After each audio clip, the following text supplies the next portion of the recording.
Hello and welcome to Catalyze Music Academy. My name is Zaak Kerstetter. I'm an Ableton Certified Trainer. And today we're going to do a quick tip. Haven't done one of these on the channel in a little bit, specifically talking about percussion and hi-hats and how to take your basic sounding hi-hat patterns and make them sound a lot more interesting. This is something I've been hearing a lot in music that I've been listening to, where the hi-hat patterns are just kind of there, but they're not really inspiring me to move and groove with the track. So that's what we're gonna be doing. Before we dive into that, I do want to let you know, if you are enjoying the content on the channel, please feel free to like, comment, subscribe, all that kind of stuff. Check out the Patreon. It is all greatly appreciated. So to start off, you can use these techniques for any kind of music you want. I'm going to be using a little bit of a hip hop beat right here. Sounds like this. Pretty straightforward.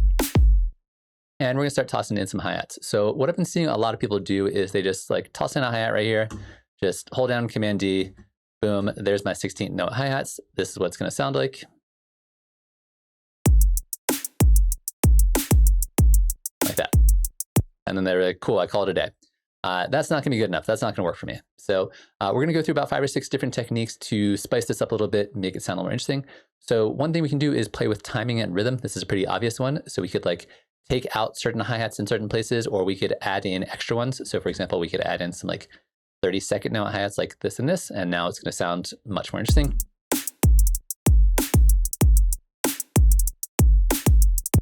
That's way better in my opinion.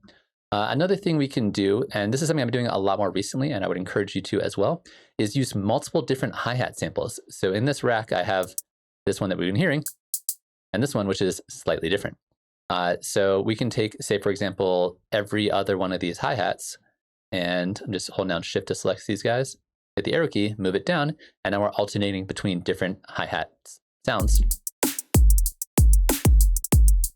which gives it a lot more dynamic variety and makes it sound a lot more interesting. So I definitely recommend trying that out. These days, in a lot of the racks I've been building, I'll have 2 or 3 different subtle variations on the hi-hats, and now I can rotate between them, and it makes my hats sound much more interesting. Another big issue that we are dealing with here is that all of these hats are the exact same velocity. So it just sounds really kind of stiff and robotic. So one way we can deal with that is we can go over here to this randomize button. This is a new feature in Live 11. I guess it's not really new anymore. Live 11's been around for a while, but you get the idea. This is going to randomize the velocity of all of your notes. So if I click on that, you can see it changes the velocity, which is going to sound way different. Sounds a lot more human automatically. And we can just keep hitting this if you don't like the variation you got until you find something you like. Now you may notice that right now, some of my velocities are a little bit too low and some are a little bit too high. So I'm going to Command Z to undo that a couple times. And what I can do instead is use this control right here to control the amount of randomization. So if I set this to something like 20, now as I randomize it, the velocities will go up and down by 20 in either direction, or up to 20 in either direction. So I can hit that and we get much more subtle variations, and I can just keep on hitting it until I get, again, the right amount of velocity that I want. And if there's one that's like way too high or low, you can just manually go in and adjust it to change it to be whatever you want. On top of that, another thing we can do is add a velocity range. This is a fantastic feature that people are often forgetting, I'm finding. This is going to make it so that every single time this MIDI note plays, it's going to be within the range set within this green area, which right now is pretty big, but it'll make it sound a lot more human.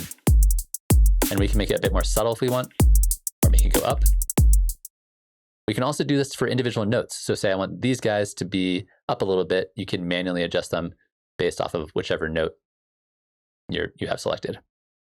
So those are all fantastic tools for, again, adding a little bit more humanness to your performance.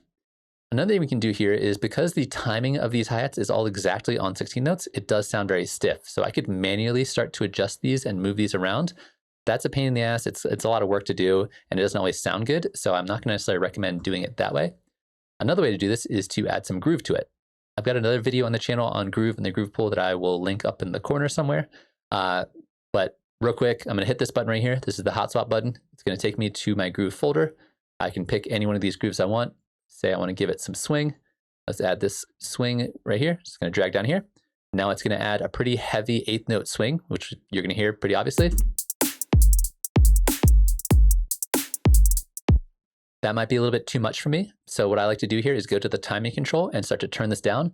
This is kind of like a dry wet for your swing. So as I turn this down, it's going to be more subtle until I get down here, until I find a spot where it's like, it's audible, but just barely. And if I want to see what this looks like, I can hit the commit button, this little arrow right here, and that's going to actually move my MIDI notes around. So you can see the timing has changed a little bit on these guys. Another thing I can do here that people also often forget is I'm going to take the timing and turn it all the way down to 0%.